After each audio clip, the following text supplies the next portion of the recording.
What's up, everyone in the world? Hey, I'm Chloe. This is my brain stew.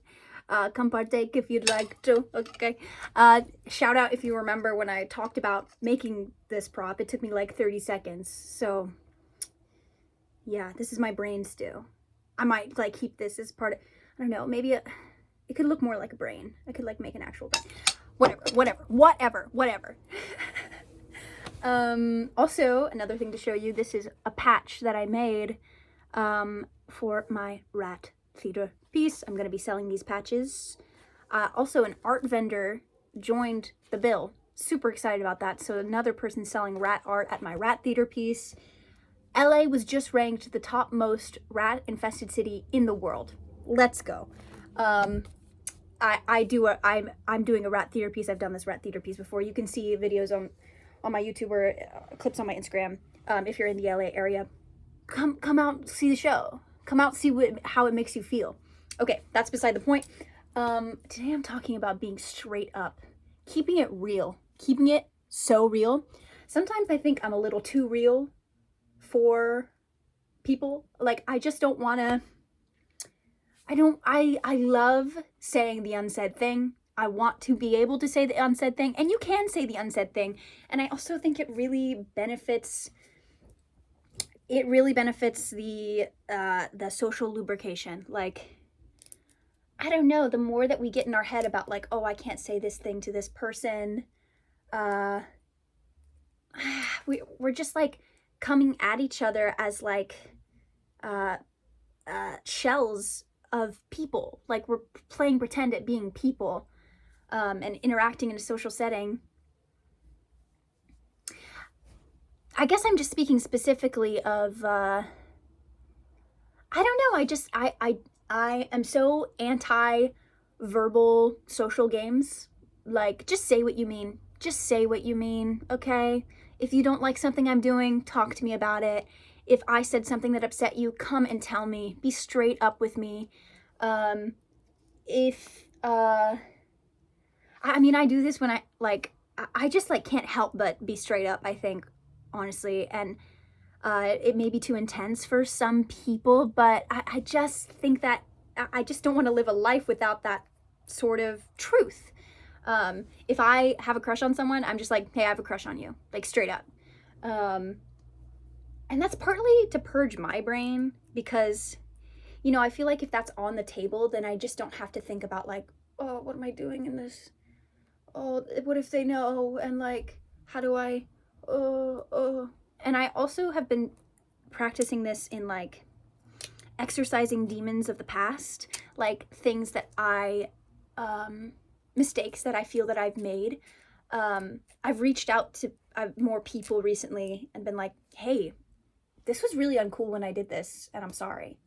And like, these are like, one of them that I just did was something that happened like, I don't know, maybe like 6 or 7 years ago, but it still is in my mind. And I'm like, well, I could just like talk about it to this person. And if they're open to having that conversation, that's so awesome. And then we like, can kind of meet at a different level. And if they're not willing to have that conversation, then like, I said my piece and I exercised a little brain demon. Yeah, I like saying exercise my brain demons, because if I don't do that, it's just gonna like loop and loop and loop. And I want to dance my thoughts clean. Yeah, I always try to relate it back to the artistic process. Any sort of loop in your brain that's not focused on channeling creative energy will take away from that, will block the channel. That's how I view creativity, is as like a channel from the eternal cosmos or the unconscious mind, the infinite soul, into this form and out of these hands to create something. Yeah, so I'm always looking for the way to best achieve that. And I think the virtue of truth really clears out stickiness. I think the artist also has to be so truthful.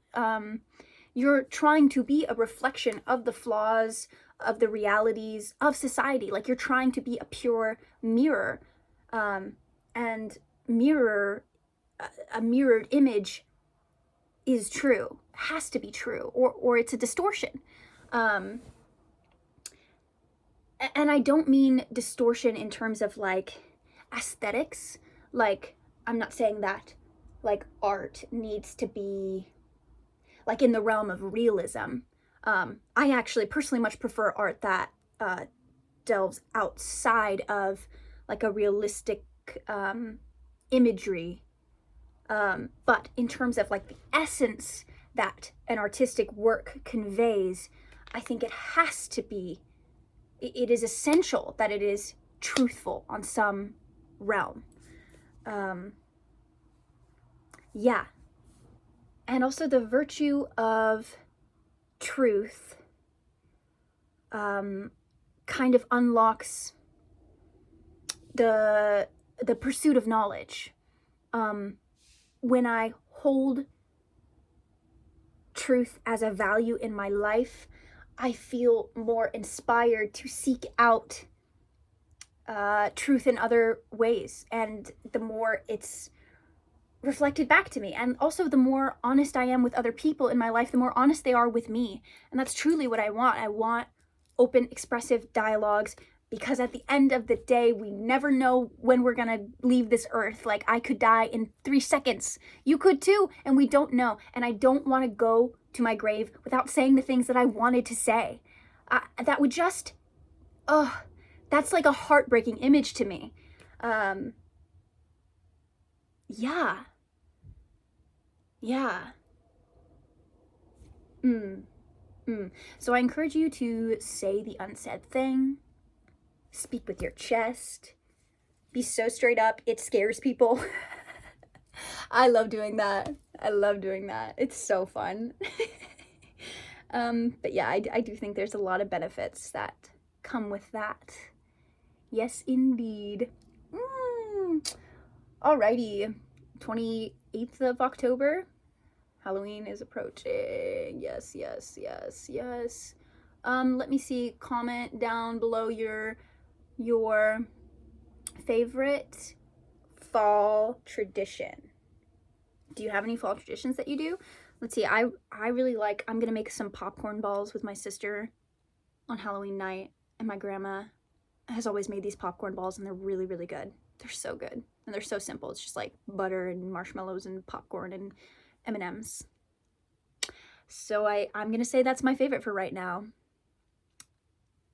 Yeah, comment down below yours. Like, subscribe, hit me up on Instagram.